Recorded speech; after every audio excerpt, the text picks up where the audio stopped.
শীতকালের একটি খুব প্রিয় ফল হচ্ছে কমলালেবু। আর ক্রিসমাসের দিন কমলালেবু কিন্তু কেকের পাশে অবশ্যই চাই। আগে কিন্তু পাহাড়েই এই কমলালেবু চাষ হতো। এখন কিন্তু সমতলেও কমলালেবু চাষ করা হচ্ছে। এই কমলালেবুর চাষ দেখতে বা বাগান দেখতে আমরা কিন্তু চলে এলাম অশোকনগরে।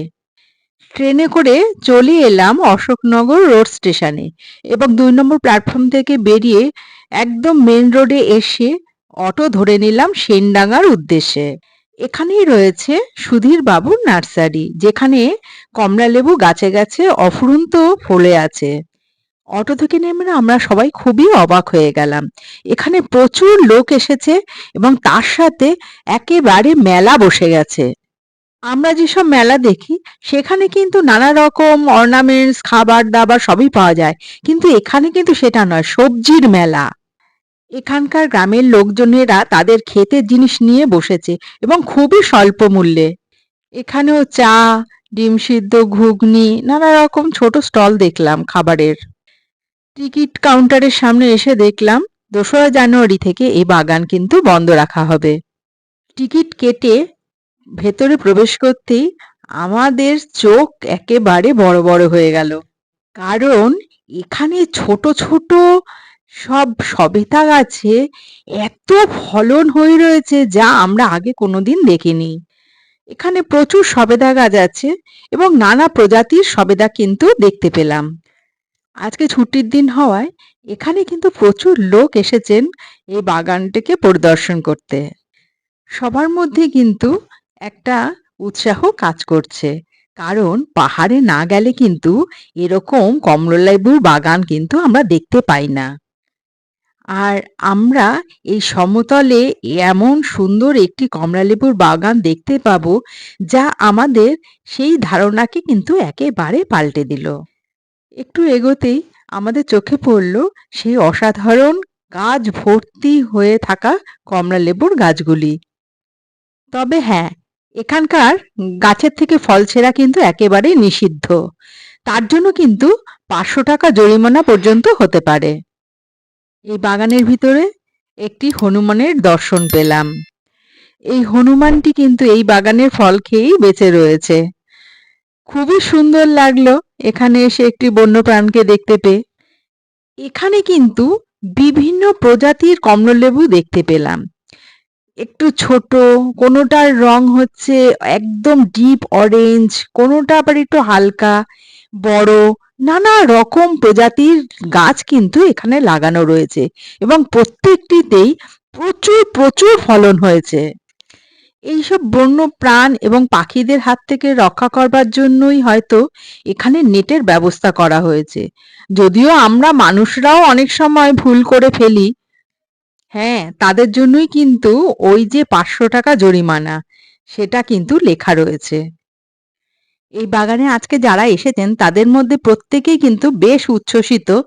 এরকম ভাবে কমলালেবু দেখতে পাবে দার্জিলিং না গিয়ে, সেটা কিন্তু সবারই কল্পনার অতীত ছিল।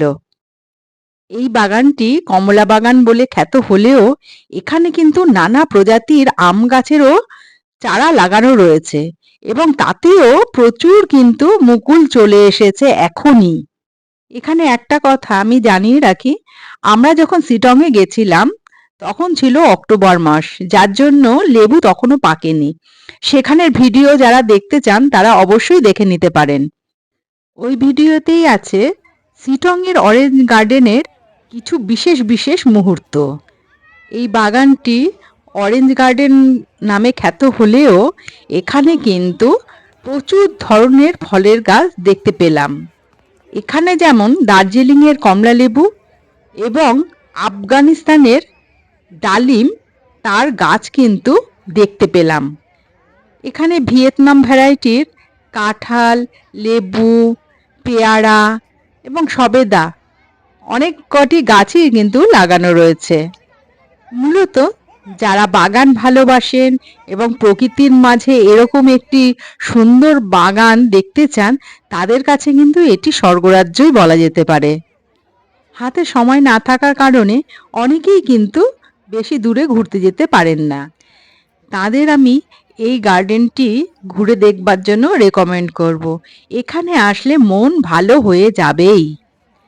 তবে হ্যাঁ, গ্রামের ভিতর বলে এখানে কিন্তু খাওয়া দাওয়ার ব্যবস্থা সেরকম না থাকলেও পরিবেশটা কিন্তু অসাধারণ, যা কাজের এনার্জি লেভেলকে অনেক গুণ বাড়িয়ে দেবে। সুধীরবাবুর একটি নার্সারিও রয়েছে। যদি কেউ চান তাহলে ওই নার্সারিটিকেও ভিজিট করে নিতে পারেন এর সঙ্গে। চাইলে এই সব প্রজাতির গাছ ওই নার্সারি থেকে সংগ্রহ করে নেওয়া যেতে পারে। এখানে একটা সুইট লেমনের গাছ দেখলাম, জানতে পারলাম তার খোসা শুদ্ধই সেটা খাওয়া যায়। সত্যি খুব ভালো লাগলো। এই বাগানের পাশেই রয়েছে পটল ক্ষেত।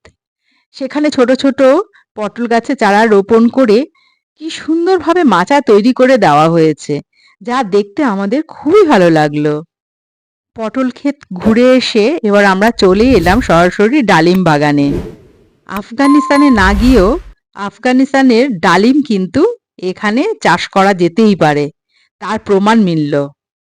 আমরা এই বাগানটিকে যেভাবে এখন দেখছি, সুধীরবাবুর অক্লান্ত 10 বছরের পরিশ্রমের ফসল কিন্তু এই বাগানটি।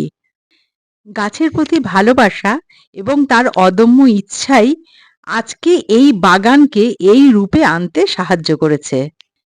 বাগানের চারপাশেই ক্ষেত এবং নানা রকম ফলের সমাহার দেখতে পেলাম। সর্ষে, কুল, নারকেল কিছুই বাদ নেই। আমার তো এই জায়গাটি ভীষণ ভালো লেগেছে। আপনাদের কেমন লাগলো? কমেন্টসের মাধ্যমে অবশ্যই জানাবেন। যদি ভালো লাগে আর আমার সঙ্গে একমত হন তো একটা লাইক দিতে ভুল করবেন না। শেয়ার করে এই বাগানটিকে সবার মধ্যে ছড়িয়ে দিন, সবাই যাতে এই বাগানটিকে এনজয় করতে পারে।